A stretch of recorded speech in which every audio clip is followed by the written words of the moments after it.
మళ్ళీ అవే అనుమానాలు, అవే predictions. Japan బాబా వాంగా జోస్యం నిజమవుతుందా? ప్రపంచం నిజంగానే అంతమవుతుందా? ఇప్పుడు ఇవే ఆలోచనలు మళ్ళీ చాలామందిని తెలుస్తున్నాయి. ఎందుకంటే రష్యా జపాన్లో సునామీతో మళ్ళీ తెరపైకి బాబా వాంగా జోస్యం వచ్చింది. బాబా వాంగా జోస్యం నిజమేనంటూ సోషల్ మీడియాలో చర్చ జరుగుతుంది. 2011లో జపాన్లో భూకంపం వచ్చింది. కోవిడ్ మహమ్మారిపై జోస్యం చెప్పింది Baba Vanga. The future I సాలో జపాన్ ఫిలిప్పైన్స్ మధ్య సముద్ర గర్భ కింద పగుళ్ళు వస్తాయంటూ కూడా ప్రెడిక్షన్ చేసింది. దానివల్లే తోహుకు భూకంపం కంటే 3 రెట్లు ఎక్కువగా అలలు తీరానికి ఎగిసి వస్తాయంటూ జోస్యం చెప్పింది. సో బాబా వాంగా జోస్యం ప్రకారం సునామీ రావడంతో మళ్ళీ సర్వత్రా ఉత్కంఠ నెలకొంది. జూలై 5న యుగాంతం రాబోతుందంటూ ప్రెడిక్షన్ ఇచ్చినప్పటికీ కూడా బాబా వాంగా జోస్యం ప్రకారం ప్రపంచవ్యాప్తంగా ఏం జరుగుతుందోననే ఉత్కంఠ రేగింది. ఎలాంటి సంఘటన జరగకపోవడంతో ఊపిరి పీల్చుకున్నారు ప్రజలు. అయితే ఇప్పుడు భూకంపం, సునామీతో మళ్ళీ టెన్షన్ మొదలైంది. బాబా వాంగా జోస్యం నిజమయ్యే అవకాశాలు ఉన్నాయంటూ చర్చ జరుగుతోంది. మొత్తం మీద ఈ సునామీ, ఈ భూకంపాలతో ఒకసారిగా ఆమె చెప్పిన అంశాలతో పోల్చుకుంటూ ప్రస్తుతం సోషల్ మీడియాలో ఒక చర్చ అయితే సాగుతోంది. రష్యా కమ్చట్కా ద్వీప తీరానికి సమీపంలో భారీ భూకంపం సంబంధించిన సంగతి తెలిసిందే. ఈ ప్రకంపనలతో సునామీ హెచ్చరికలు కూడా జారీ చేశారు. సో రష్యా, జపాన్తో పాటు మరికొన్ని దేశాలకు సునామీ హెచ్చరికలు ఉన్నాయి. దీంతో ఇక ఈ నేపథ్యంలో ఒకసారిగా ఈ ప్రకంపనలతో సునామీ అలలు జపాన్ ఉత్తర ద్వీపం హొక్కైడో అలాగే రష్యా కురిల్ ద్వీపాలను తాకాయి. ఈ సహజ విపత్తుకు సంబంధించిన అంశాలు సోషల్ మీడియాలో వైరల్ అవుతున్నాయి. జపాన్ బాబా వాంగా పేరుతో ప్రసిద్ధురాలైన రియో తత్సుకి జోస్యంలో ఈ సునామీ గురించి ప్రస్తావించారు. ద ఫ్యూచర్ ఐసా అంటే నేను దర్శించిన భవిష్యత్తు పేరుతో ఆమె రాసిన పుస్తకంలో ఈ మేరకు ఎప్పుడో హెచ్చరించారంటూ భవిష్యవాణి మరొకసారి గుర్తు చేసుకుంటున్నారు. సో మొత్తం మీద ఆమె చెప్పిన జోస్యం ఇప్పుడు నిజమవుతుందంటూ కొంతమంది మళ్ళీ చర్చకు లేవనెత్తున్నారు. జపాన్ కొత్త బాబా వాంగా పేరొందిన రియో తత్సుకి 1999లో ప్రచురించిన తన మాంగా పుస్తకం ది ఫ్యూచర్ ఐ సాలో ఒక విశేష జోస్యం చెప్పింది. ఆమె భవిష్యవాణి ప్రకారం 2025 జూలై 5న జపాన్ దక్షిణ సముద్రాలు మరిగిపోతాయంటూ పేర్కొన్నారు. అయితే ఆ సమయంలో ఎలాంటి భూకంపం రాలేదు. కానీ అదే నెలలో 8.7 తీవ్రతతో వచ్చిన భూకంపం ఆపై సునామీ సంభవించింది. ఆమె చెప్పిన హెచ్చరిక సమయాన్ని గుర్తు చేసింది. దాని తర్వాత ఇప్పుడు తాజాగా బుధవారం రోజు ఉదయం 8.7 తీవ్రత గల భూకంపం రష్యా కమ్చట్కా ద్వీపకల్ప తీరంలో వచ్చింది. ఆ తర్వాత అమెరికా జియోలాజికల్ సర్వే దీనిని 8.8 మ్యాగ్నిట్యూడ్గా సవరించింది. ఇది ఆ ప్రాంతంలో 1952 తర్వాత వచ్చిన అతిపెద్ద భూకంపంగా రికార్డైంది. ఈ ప్రకంపనల కారణంగా సముద్రంలో ఏర్పడిన అలలు జపాన్, హొక్కైడో, రష్యా కురిల్ ద్వీపాలనైతే పూర్తిగా దూసుకెళ్లిన పరిస్థితి కనబడుతుంది. సో రియో తత్సుకి అలియాస్ బాబా మాంగా చెప్పిన పుస్తకంలో పలు జోస్యాలు అయితే గతంలో నిజమయ్యాయి. అందులో ప్రిన్సెస్ డయానా మరణిస్తుందని, గాయకుడు ఫ్రెడీ మర్క్యూరీ మరణిస్తారని, 2020 దశకంలో కోవిడ్ లాంటి మహమ్మారి వ్యాపిస్తుందంటూ ఆమె చెప్పిన అంశాలు నిజమయ్యాయి. అలాగే ఇప్పుడు జరిగిన రష్యా భూకంపం, జపాన్ తీరాలను తాకిన సునామీతో ఒకసారిగా ఆమె పేరు మళ్ళీ చర్చల్లోకి వచ్చింది. జూలై 5న కాకపోయినా జూలై నెలలోనే సంభవించిన విపత్తు భవిష్యవాణి నిజం చేసిందన్న చర్చ సోషల్ మీడియాలో నడుస్తోంది. సో మొత్తం మీద ఆమె చెప్పిన జోస్యం ఇప్పుడు ఒక్కసారిగా మళ్ళీ తెరపైకి రావడంతో నిజంగా ఆమె చెప్పిన అంశాలన్నీ కూడా ఇప్పుడు మళ్ళీ భయాందోళనకు గురి చేస్తున్నాయి. గతంలోనే ఆమె చెప్పారు 2025లో పెను యుద్ధాలు వస్తాయన్నారు. అనుకున్నట్టుగానే ఇజ్రాయెల్ ఇరాన్ వార్ వచ్చింది. అలాగే ఇజ్రాయెల్ గాజా వార్ కొనసాగుతుంది. ఉక్రెయిన్ రష్యా వార్ కంటిన్యూ అవుతుంది. మరోవైపు 2025లోనే మన ఇండియా పాకిస్తాన్ సంబంధించినటువంటి వార్ కూడా కొనసాగింది. అలాగే ఇటు థాయిలాండ్, కంబోడియా మధ్య యుద్ధం కూడా జరిగింది. సో మొత్తం మీద కొన్ని అంశాలు కొంతవరకు గుర్తు చేసుకుంటున్నారు. ఇక ప్రపంచవ్యాప్తంగా బాబా వాంగాగా గుర్తింపు పొందిన వాంజలియా పాండేవా గుస్టెరోవా అనే బల్గేరియా అంధ ఆధ్యాత్మికవేత్త గురించి దాదాపు చాలామందికి తెలుసు. ఆమె చెప్పే జోస్యాలు నిజమవుతాయనే భావన ఇందుకు కారణంగా ఉంది. మరికొన్ని రోజుల్లోనే ఆరంభమవనున్న నూతన సంవత్సరానికి సంబంధించి అప్పుడు 2024లో ఆమె చెప్పిన జోస్యాలు ఇప్పుడు అంటే అప్పుడు మరికొన్ని రోజుల్లో ఆరంభమైన నూతన సంవత్సరం అంటూ 2024 చెప్పిన అంశాలు ఇప్పుడు ఈ 25లో నిజమైనట్టుగా కూడా చెప్తున్నారు. సో ఆ రకంగా పశ్చిమ దేశాలు యుద్ధం వస్తుందని ఆమె అంచనా వేశారు. సిరియా యుద్ధం తర్వాత పశ్చిమాసియాలో యుద్ధం జరిగింది. ఇట్లా చాలా అంశాలు అయితే ఉన్నాయి. గ్రహాంతర వాసుల గురించి కూడా ఆమె చెప్పిన అంశాలు కొంత చర్చకు వచ్చాయి. సో మొత్తం మీద బాబా వాంగా చెప్పిన ప్రెడిక్షన్స్ అయితే ఇప్పుడు మళ్ళీ ఒక ఆసక్తికర చర్చకు దారితీస్తున్నాయి. తాజా ఉదంతంతో అంటే ఏదైతే ఇప్పుడు ఈ సునామీ వచ్చిందో దీని ద్వారా ఆమె చెప్పినటువంటి అంశాలు ఇప్పుడు మళ్ళీ నిజం కాబోతున్నాయనే చర్చ కూడా మళ్ళీ జరుగుతోంది. బల్గేరియాకు చెందిన ఈ అంధ ఆధ్యాత్మికవేత్త మరొకసారి వెలుగులోకి వచ్చారు. ఆమె అంచనాలు ఒక రకమైనటువంటి కొన్ని భయాలను నిజం చేస్తున్న పరిస్థితి కనబడుతుంది.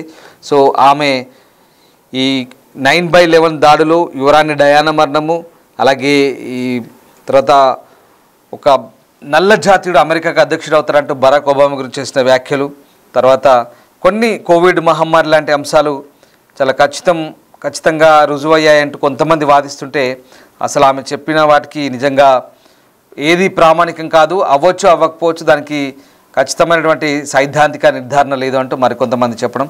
సో రకరకాల కామెంట్లు అయితే వస్తున్నాయి. నిజంగా బాబా వాంగ్గా చెప్పింది ఎంతవరకు నిజం, మీరు నమ్ముతున్నారా?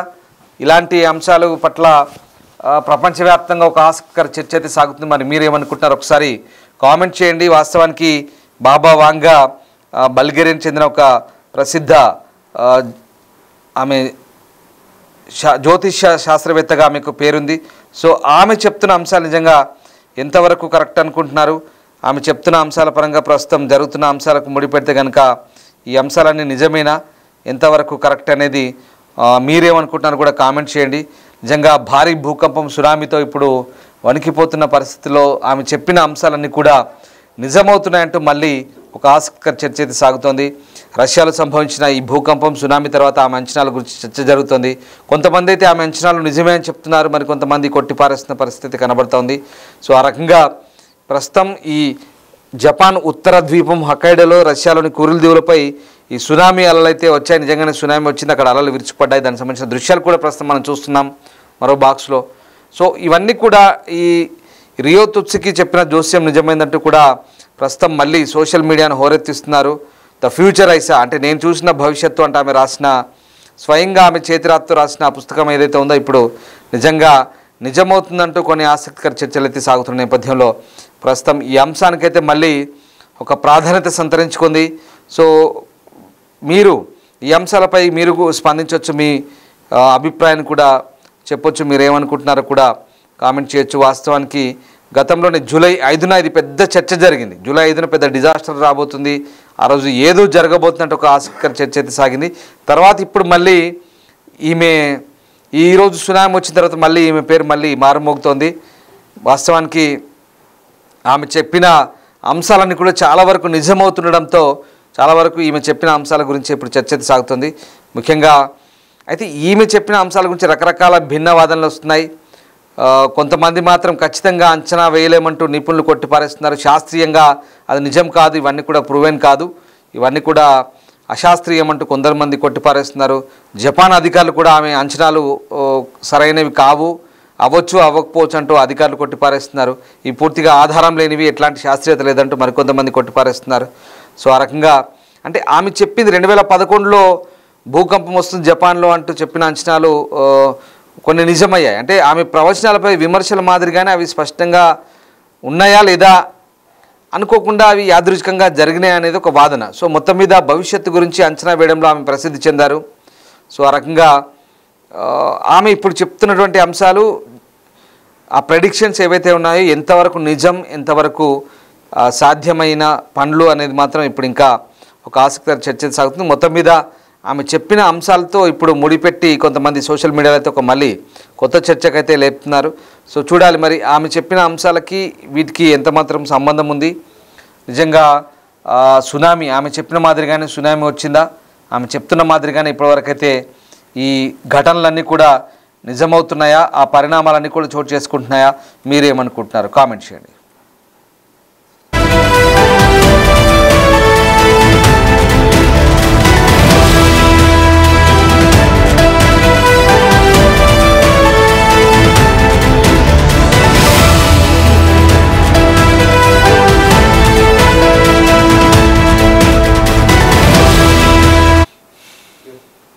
రైట్, మొత్తం మీద బాబా వాంగా చెప్పిన అంశాలు కొంతవరకు నిజమవుతున్నాయి. ముఖ్యంగా ఆమె చెప్పిన ఒక మహమ్మారి ప్రపంచాన్ని పీడిస్తుందని చెప్పారు.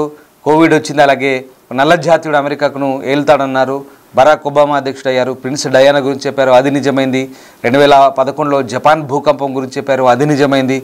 దాని తర్వాత కొన్ని అంశాల వారిగా అంటే ఇవి యాదృచ్ఛికంగా జరుగుతున్నాయా, ఆమె చెప్పినవే నిజమవుతున్నాయా అనేది ఇప్పుడు ఒక చర్చ, ఒక ఆసక్తికర చర్చ. దీంట్లో ఎంతవరకు శాస్త్రీయత ఉంది, ఎంతవరకు ప్రూవెన్ అనేది మాత్రం అది మనం ఖచ్చితంగా చెప్పలేని పరిస్థితి. అది వాళ్ళ విచక్షణ బట్టి ఆధారపడి ఉంటుంది. చూసే వ్యూవర్స్ మీకు కూడా మేము అదే చెప్తున్నాం. మీరేమనుకుంటున్నారో కామెంట్ చేయండి, నేను చదివి వినిపిస్తాను. ఎందుకంటే అందరి అభిప్రాయాలు ఇక్కడ మనం షేర్ చేసుకోవచ్చు ఖచ్చితంగా. ఈ ప్రెడిక్షన్స్ అనేవి ఎంతవరకు నమ్ముతారు నమ్మరు అనేది మనకి ఇక్కడ అర్థమవుతుంది. అలాగే చాలా వరకు కూడా బల్గేరియాలో ఉన్న ఈమె 20 సంవత్సరాల వయసులోనే ఒక సమస్యతో ఆమె కంటి చూపు కోల్పోయింది, అంధురాలుగా మారింది. తర్వాత ఆమె చెప్పే అంశాలు చాలా వరకు యాదృచ్ఛికంగా జరగడమో లేదా ఆమె చెప్పే అంశాలు నిజంగానే జరుగుతుండడము. మొత్తం మీద చాలామంది ఆమె దగ్గరికి వెళ్ళడము, జ్యోతిష్యం చెప్పించుకోవడము, రాజకీయ నాయకులతో సహా చాలామంది బిజినెస్ మ్యాగ్నెట్స్, చాలా వాస్తవానికి పాశ్చాత్య దేశాలకు సంబంధించిన వాళ్ళు ఇట్లాంటివి నమ్మరు, మూఢనమ్మకాలు కానీ కొట్టిపారేస్తారు. కానీ ఆమె చెప్తున్న అంశాలు నిజమవడంతో ఆమె దగ్గరికి క్యూ కట్టడం, కేవలం జ్యోతిష్యమే కాదు, రాజకీయ సమకాలీన అంశాలు, సామాజిక అంశాలు, ఇలాంటి ప్రకృతి విపత్తులు చాలా అంశాలు ఆమె చెప్పడము, దాంతో ఆమె నిజమవడం కూడా చాలామంది వెళ్ళి అవి ఆమె దగ్గరికి వెళ్ళి చూడడం మొదలుపెట్టారు. దాంతో కొన్ని నిజమయ్యాయి, కొన్ని వాస్తవ రూపం దాల్చాయి, కొన్ని ఇప్పుడు మొన్న జూలై 5 అని చెప్పారు, అది వాస్తవంగా ఆ రోజు జరగలేదు. జూలై 5న ఏదో డిజాస్టర్ అవుతుంది, ప్రపంచం మొత్తం యుగాంతం అవుతుందని చెప్పారు. కానీ ఆ రోజు నిజంగా చాలామంది అబ్జర్వ్ చేశారు, పెద్ద చర్చ జరిగింది సోషల్ మీడియాలో. సో ఇప్పుడు మళ్ళీ ఇదే జూలై నెలలో జరుగుతుందని చూస్తుంటే అంటే కొంత అటు ఇటు అయినప్పటికీ కూడా ఆమె చెప్తుంది నిజమవుతుంది, ఇప్పుడు సునామీ వచ్చి చూడండి అంటూ మళ్ళీ ఒక చర్చ అయితే తీస్తున్నారు. రైట్, మనకు కామెంట్ చేశారు వరుణ్, ఆమె చెప్పినా చెప్పకపోయినా ఇవి జరుగుతాయి, బైబిల్లో ముందే దేవుడు చెప్పి ఉన్నాడు అంటూ ఆయన ఏదో బైబిల్ సంబంధించిన ఒక కోట్ రాశాడు. సరే, రకరకాలుగా కామెంట్ చేస్తుంటారు, రకరకాలుగా అంటే నమ్మే వాళ్ళకి ఏదైనా సిద్ధాంతం ఉంటుంది, నమ్మని వాళ్ళకి సిద్ధాంతాలు ఆచారాలు ఏముండే అనేది చాలా స్పష్టం. సో ప్రెడిక్షన్స్ మీరు ఎంతవరకు నమ్ముతారు? నిజంగా బాబా వాంగా చెప్పిన అంశాలు ఇప్పుడు నిజమవుతున్నాయా? మీరేమనుకుంటున్నారు ఒకసారి కామెంట్ చేయండి. ఈ అంశంపై నిజంగా ఇంట్రెస్టింగ్గా ఉండబోతుంది, ఎందుకంటే ఒక చర్చ అయితే సాగుతుంది. నెటిజన్లంతా కూడా ఈ విపత్తులు సంభవించినప్పుడు ఆమె చెప్పిన అంశాలతో పోల్చి చూస్తున్నారు. సో జూలై 5కు జరగకపోయినా జూలై నెలలో అయితే జరిగింది ఖచ్చితంగా. ఇప్పటివరకు ఆమె చెప్పినవన్నీ కూడా దాదాపుగా నిజాలే, దాదాపుగా అవన్నీ కూడా జరిగాయి అంటూ ఆమె చెప్పిన పరిస్థితి. సరిగ్గా పోతులూరు వీరబ్రహ్మేంద్ర స్వామి మాదిరిగానే ఈమె కూడా ముందస్తు భవిష్యత్తును ఊహించి చెప్తున్నారు. ఈమె కూడా కాలజ్ఞాని, ఒక రకంగా ఆమె జ్ఞాని కాబట్టి ముందస్తుగా ఊహించి చెప్పారు. ఆమె సొంతంగా రాసిన ద ఫ్యూచర్ ఐ సా బుక్లో, అంటే నేను దర్శించిన భవిష్యత్తు పెడితే ఆమె రాసిన అంశాలన్నీ కూడా నిజమని చెప్తున్నారు. సో ఆ రకంగా ఆమె చెప్తున్న అంశాల గురించి అయితే ఇప్పుడు ఒక చర్చ అయితే సాగుతుంది. రైట్, మీరు ఏమనుకుంటున్నారో కామెంట్ చేసే ప్రయత్నం చేయండి. వాటెవర్ మొత్తం మీద ఇప్పుడు జరుగుతున్న పరిణామాలకు ఆమె చెప్తున్న అంశాలకు అన్వయించుకుని కొంతమంది సోషల్ మీడియాలో ఒక రకమైనటువంటి చర్చ అయితే జరుగుతుంది. సో అది నమ్మకపోవడం మీ విచక్షణకు వదిలేస్తున్నాం, వ్యూవర్స్ అడ్వైస్ మళ్ళీ చెప్తున్నాం. సో అది మిమ్మల్ని ఇలాంటి అంశాలు చెప్పడం ద్వారా వాస్తవిక రూపంలో సమాజంలో ఏం జరుగుతుందో మీకు మిమ్మల్ని అలర్ట్ చేయడమే మా ఉద్దేశం. సో ఏదేమైనా మీరు ఏమనుకుంటున్నారు? ఇలాంటి విపత్తులు సంభవించినప్పుడు, ఇలాంటి అంశాలు తెరపైకి వచ్చినప్పుడు ఇవి వాస్తవం అనుకుంటున్నారా లేదా యాదృచ్ఛికంగా జరుగుతున్నాయి అనుకుంటున్నారా? మీరేమనుకుంటున్నారు? కామెంట్ చేయండి. Thank you.